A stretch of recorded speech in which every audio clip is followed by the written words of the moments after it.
साथ संगत जी, प्यार से कहना धन निरंकार जी। स्वागत है आप सभी का हमारे YouTube चैनल सोना इंस्पायर विचार पर। इस वीडियो की शुरुआत करने से पहले दास आपसे हाथ जोड़कर एक भावपूर्ण निवेदन करना चाहता है। हमारा उद्देश्य आपके जीवन में सकारात्मक शांति और प्रेरणा का संचार करना है। हर रोज़ हम आपके लिए एक नई प्रेरणादायक वीडियो लाते हैं। इन वीडियो के माध्यम से हम आपके जीवन में आत्मविश्वास, शांति और प्रेम का संदेश पहुंचाना चाहते हैं। आपसे निवेदन है, कृपया हमारे चैनल को सब्सक्राइब करें और नोटिफिकेशन को ऑन करना न भूलें, जिससे कि आप किसी भी अनमोल साखी, सत्संग या संदेश से वंचित ना रहे। आज की हमारी कहानी का विषय है सत्संग की महिमा, जिसका भाग नंबर 2 है। सत्संगत जी, बहुत समय पहले की बात है। एक छोटे से गांव में रामलाल नाम का एक गरीब किसान रहता था। वह बहुत मेहनती था, लेकिन जीवन में हमेशा परेशानियों से घिरा रहता था। उसकी फसल खराब हो जाती थी, घर में गरीबी का माहौल बना रहता और उनका मन हमेशा चिंता में भरा रहता था। एक दिन गांव में एक प्रसिद्ध संत का आगमन हुआ। पूरा गांव उनके प्रवचन सुनने के लिए एकत्रित हुआ। रामलाल भी वहां गया, लेकिन उसका मन संशय से भरा हुआ था। उसने सोचा, क्या सत्संग में सच में जीवन बदला जा सकता है? संत ने प्रवचन के दौरान एक सुंदर कहानी सुनाई, जो इस प्रकार थी। एक कच्चा घड़ा और एक पक्का घड़ा नदी में बह रहे थे। कच्चा घड़ा डर से कांप रहा था, लेकिन पक्का घड़ा निडर था। कच्चे घड़े ने पूछा, भैया तुम डर क्यों रहे हो? कच्चे घड़े ने पूछा, भैया तुम डर क्यों नहीं रहे हो? पक्के घड़े ने उत्तर दिया, क्योंकि मैं अग्नि में तप चुका हूँ, अब पानी मुझे तोड़ नहीं सकता। इस तरह जब मनुष्य सत्संग और सद्गुरु के मार्गदर्शन में तपता है, तो जीवन की परेशानियों उसे हिला नहीं सकती। रामलाल को यह कहानी बहुत अच्छी लगी। उसने सोचा कि उसे भी सत्संग का हिस्सा बनना चाहिए। अगले कुछ दिनों तक वह संत के प्रवचनों में जाता रहा। धीरे धीरे उसका दृष्टिकोण बदलने लगा।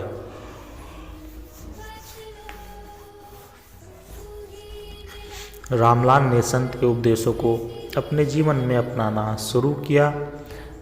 उसने अपने कर्मों में ईमानदारी, धैर्य और प्रेम को स्थान दिया।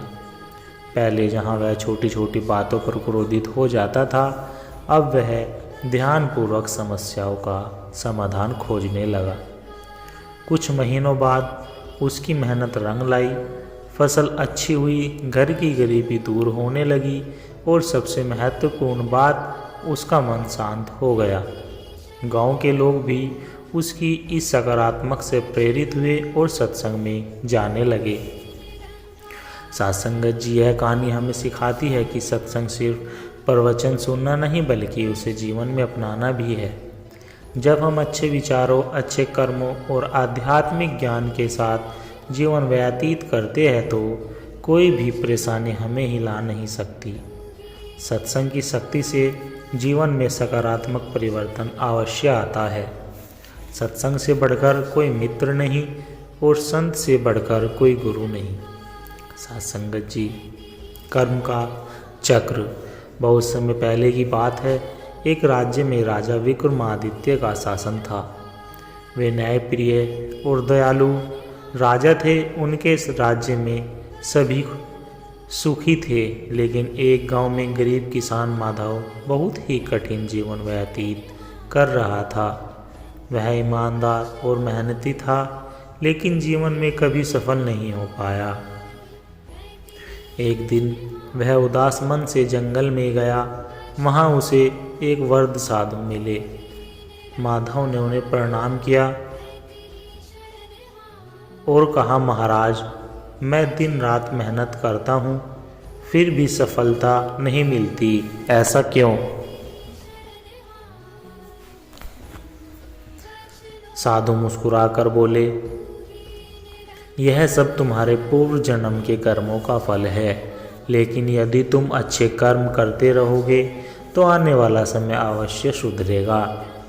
माधव ने जिज्ञासु होकर पूछा, क्या आप मुझे मेरे पूर्व जन्म की कहानी बता सकते हैं? साधु ने ध्यान लगाया और बोले, पिछले जन्म में तुम एक धनी व्यापारी थे। तुम्हारे पास धन दौलत की कोई कमी नहीं थी, लेकिन तुम अहंकारी और निर्दयी थे। गरीबों की मदद करने के बजाय तुम उनका शोषण करते थे। एक दिन एक भूखा ब्राह्मण तुमसे भोजन मांगने आया, लेकिन तुमने उसे अपमानित कर भगा दिया। उसी दिन तुम्हारे व्यापार में भारी नुकसान हुआ और कुछ समय बाद तुम्हारी मृत्यु हो गई।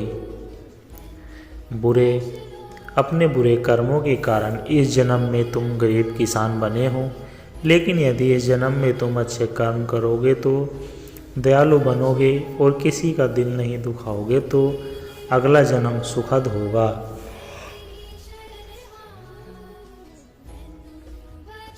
और शायद इसी जन्म में भी परिवर्तन आ सकता है। माधव ने साधु की बातों को गहराइयों से समझा। उसने निश्चय किया कि अब वह ईमानदारी के साथ परोपकारी भी करेगा।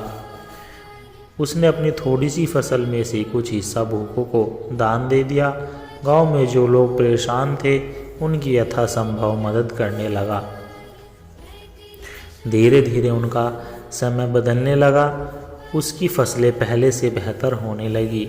गांव के लोग उसकी प्रशंसा करने लगे और राजा विक्रमादित्य को भी उसके परोपकार की कहानियाँ सुनाई देने लगी।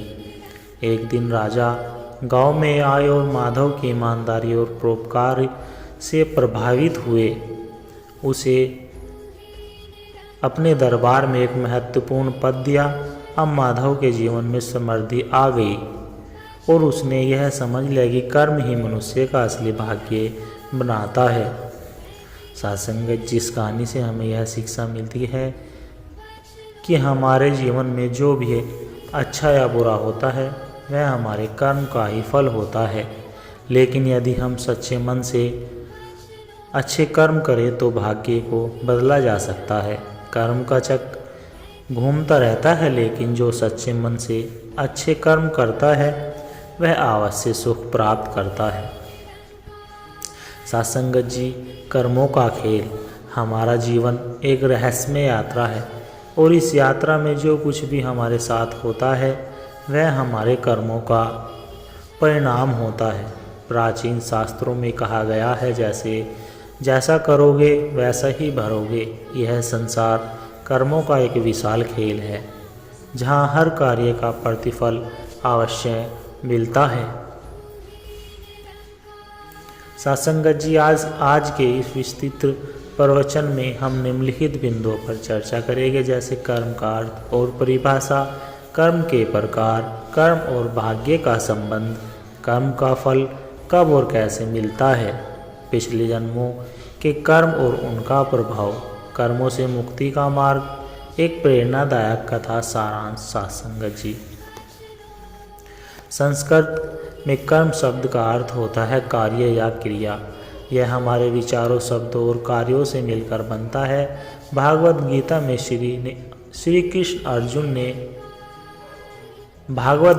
श्री कृष्ण ने अर्जुन से कहा था, तुम्हारे कर्म करने का अधिकार है, लेकिन उसके फल की चिंता मत करो।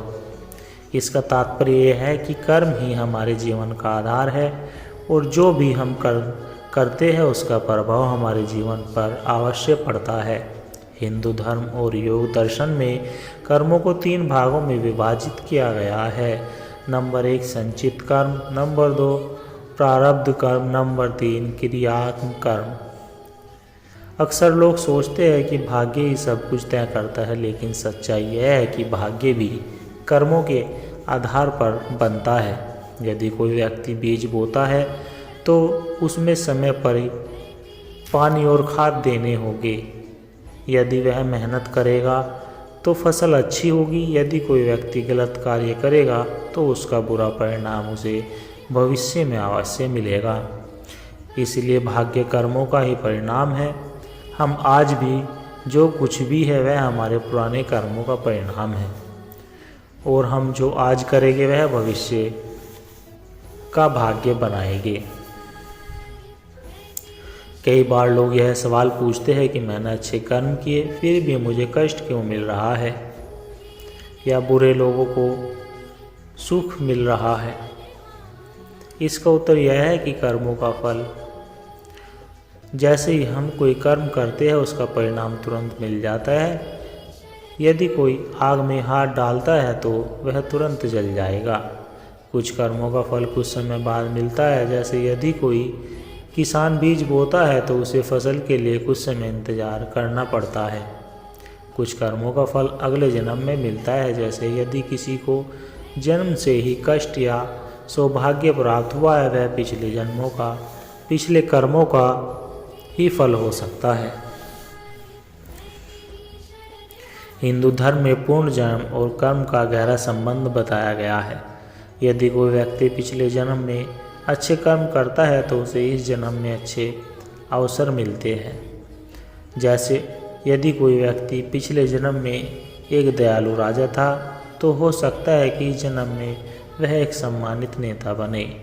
यदि कोई व्यक्ति पिछले जन्म में लालची और क्रूर था तो हो सकता है कि इस जन्म में उसे गरीबी या कष्ट सहन करने पड़ सके।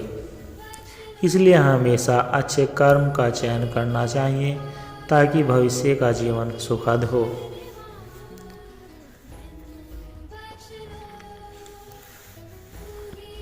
एक बार एक भोज ने एक संत से पूछा, क्या मैं अपने बुरे कर्मों को समाप्त कर सकता हूँ? संत ने कहा, राजन, क्या तुम एक पुरानी दीवार को तुरंत गिरा सकते हो? राजा ने कहा, नहीं, उसके लिए पहले ईंटें हटानी पड़ेगी। संत ने कहा, इसी तरह कर्मों का प्रभाव भी धीरे धीरे कम होता है। यदि तुम अच्छे कर्म करते रहोगे तो धीरे धीरे पुराने पाप समाप्त हो जाएंगे और तुम्हारा जीवन सुखमय बन जाएगा।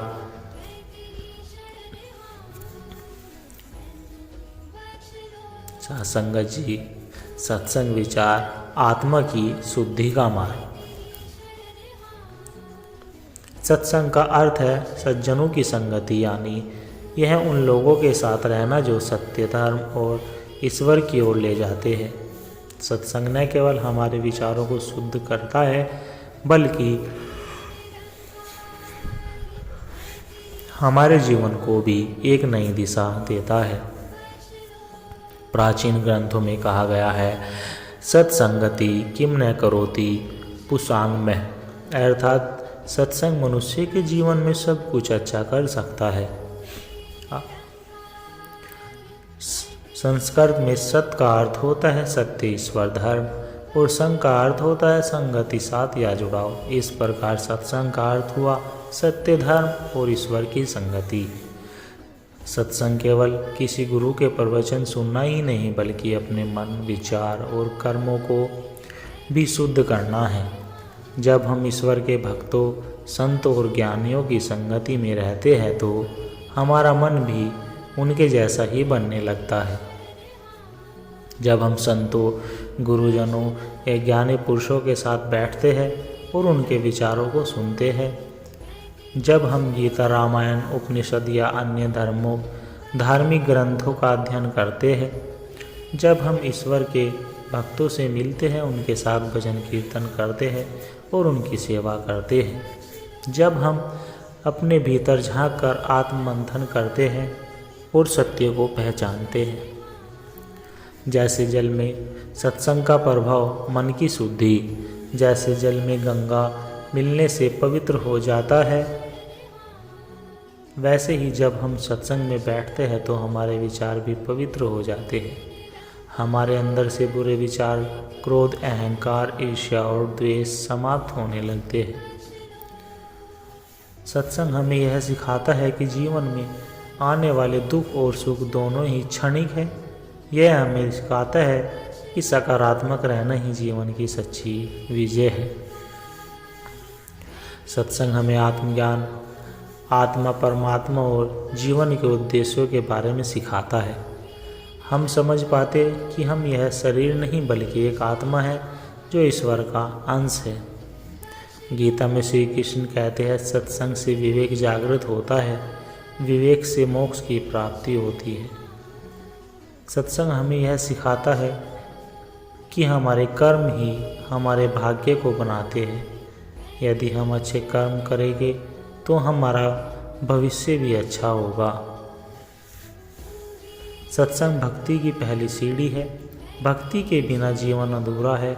संत तुलसीदास ने कहा है, बिनु सत्संग विवेक न हुई, अर्थात सत्संग के बिना विवेक नहीं जागता। सत्संग में जाने से हमारे अंदर ईश्वर के प्रति प्रेम और श्रद्धा जागृत होती है। धीरे धीरे हमारा मन सांसारिक विषयों से हटकर भगवान की ओर आकर्षित होने लगता है।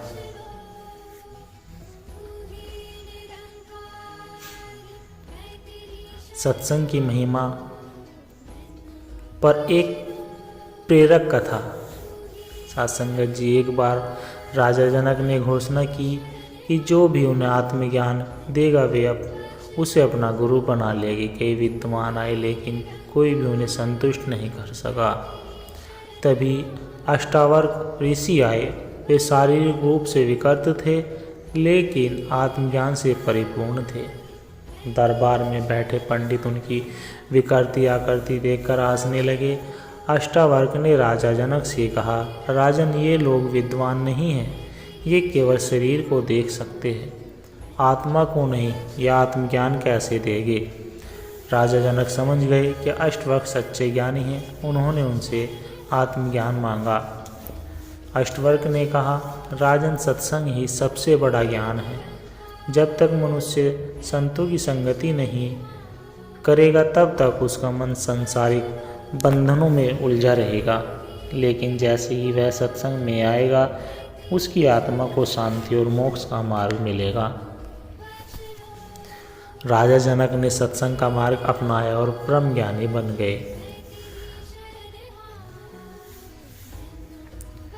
साधुसंगत जी, सत्संग से प्राप्त होने वाले लाभ कुछ इस प्रकार है, जैसे मन की शांति। सत्संग से मन का अशांत स्वरूप समाप्त हो जाता है। जैसे आत्मा की शुद्धि, बुरे विचारों से छुटकारा मिलता है।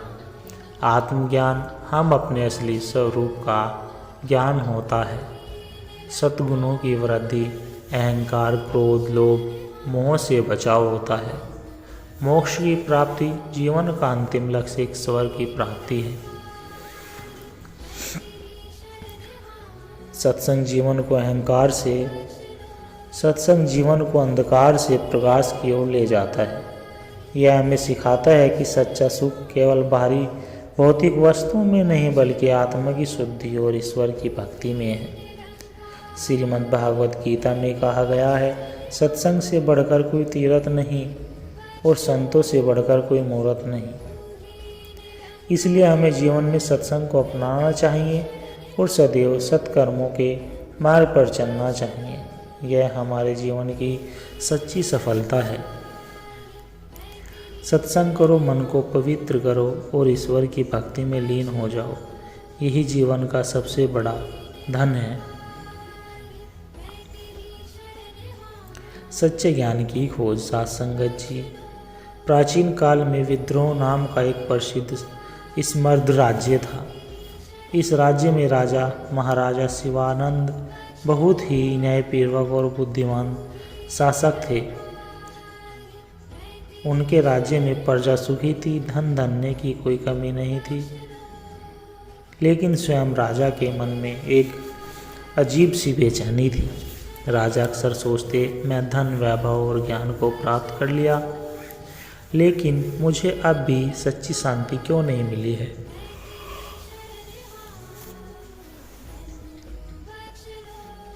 एक दिन राजा ने अपने दरबार में सभी विद्वानों, संतों और गुरुओं को आमंत्रित किया और पूछा, संसार में सबसे बड़ी संपत्ति क्या है? कई विद्वानों ने उत्तर दिए, धन ही सबसे बड़ी संपत्ति, संतान सबसे बड़ी संपत्ति, राज्य और शक्ति सबसे बड़ी संपत्ति। लेकिन राजा संतुष्ट नहीं हुआ। तभी दरबार में एक वृद्ध संत आए। वे संत तेजस्वी और दिव्य आभा से युक्त थे। राजा ने उनसे वही प्रश्न किया। संत मुस्कुराए और बोले, राजन, संसार की सबसे बड़ी संपत्ति आत्मज्ञान है। यदि आप सच्चा ज्ञान प्राप्त कर ले तो सब कुछ प्राप्त कर सकते हैं, लेकिन यह केवल पुस्तकों तक नहीं मिलता, इसे अनुभव करना पड़ता है। राजा ने जिज्ञासा से पूछा, मैं आत्मज्ञान कैसे प्राप्त करूं या कर सकता हूं? संत बोले, राजन, इसके लिए आपको अपनी सुख सुविधाओं का त्याग कर कुछ समय के लिए एक सच्चे मार्गदर्शक की शरण में जाना होगा। यदि आप तैयार हैं तो कल सूर्योदय के समय नगर के पूर्वी द्वार पर आइए। राजा ने निश्चय किया कि वे इस यात्रा पर अवश्य जाएंगे। आत्मज्ञान की यात्रा। अगले दिन राजा साधारण वस्त्र धारण कर नगर के पूर्वी द्वार पर पहुँचे। वहाँ वही संत परीक्षा कर रहे थे। उन्होंने राजा को जंगल की ओर चलने का संकेत किया। चलते चलते राजा और संत एक घने जंगल में पहुँचे। संत ने कहा, अब से आपको मेरी सभी आज्ञाओं का पालन करना होगा। राजा ने सिर झुका लिया। संत ने पहले ही दिन राजा को कुछ कार्य सौंपे, जैसे रात्रि में बिना किसी भय के जंगल में अकेले ध्यान लगाना, भोजन केवल उतना ही करना जितना शरीर को आवश्यक हो, हर जीव में भगवान का अंश देखना और अहंकार त्यागना। शुरुआत में राजा को बहुत कठिनाई हुई। कभी भूख सताती, कभी अंधेरा जंगल में डर लगता, कभी अपने महल और सुख सुविधाओं की याद आती। लेकिन संत ने उन्हें धैर्य रखने को कहा। धीरे धीरे राजा का मन शांत होने लगा। अब वे जंगल में हर पेड़, हर पशु पक्षी में भी जीवन का सौंदर्य देखने लगे। एक दिन राजा को एक दिन संत राजा को नदी के किनारे ले गए। उन्होंने राजा से कहा, इस नदी में झांक कर देखो, तुम्हें क्या दिखाई देता है? राजा बोले, मुझे अपनी ही छवि दिखाई दे रही है। संत ने राजा को कुछ कंकड़ पानी में डालने को कहा। जब राजा ने ऐसा किया तो पानी में लहरें उठी और उनकी छवि धुंधली हो गई। संत बोले, राजन, जब तक मन में अहंकार रूपी हलचल रहती है तब तक आत्मा का वास्तविक स्वरूप स्पष्ट नहीं दिखाई देता। जैसे ही मन शांत होता है वैसे ही आत्मज्ञान प्रकट होता है। राजा को पहली बार अपने अंदर के भ्रम का अनुभव हुआ। उन्होंने महसूस किया कि वे अब तक बाहरी वैभव में उलझे हुए थे, लेकिन असली सुख तो मन की शांति में है। कुछ सालों तक राजा ने संत के मार्गदर्शन में साधना की। एक दिन ध्यान में बैठे बैठे उन्होंने एक दिव्य अनुभूति हुई। उन्हें एहसास हुआ कि मैं यह शरीर नहीं।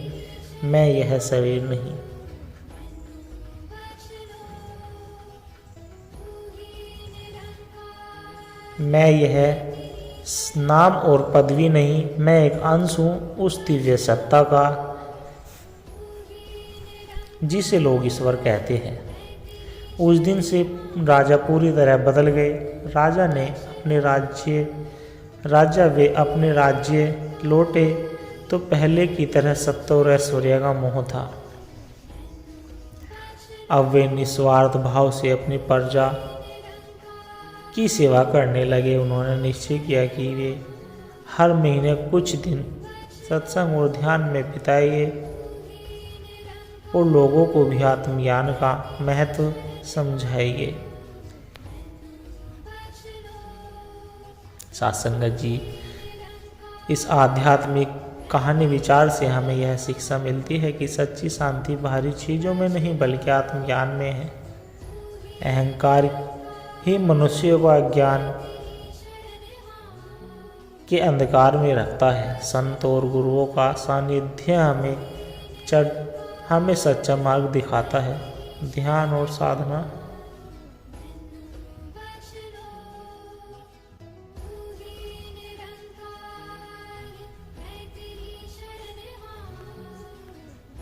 सत्संगत जी, आप जी को अगर दास के द्वारा कहे गए आध्यात्मिक सत्संग विचार, कहानी विचार पसंद आए हो तो लाइक कमेंट शेयर ज़रूर करें और हमारे चैनल को सब्सक्राइब कर दे और दास को आशीर्वाद दे कि आप जी के चरणों में हर रोज़ ऐसे ही विचार, सुंदर विचार, पंक्तियाँ, कहानी विचार लेकर आता रहूँ। सत्संगत जी प्यार से कहना, धन निरंकार जी।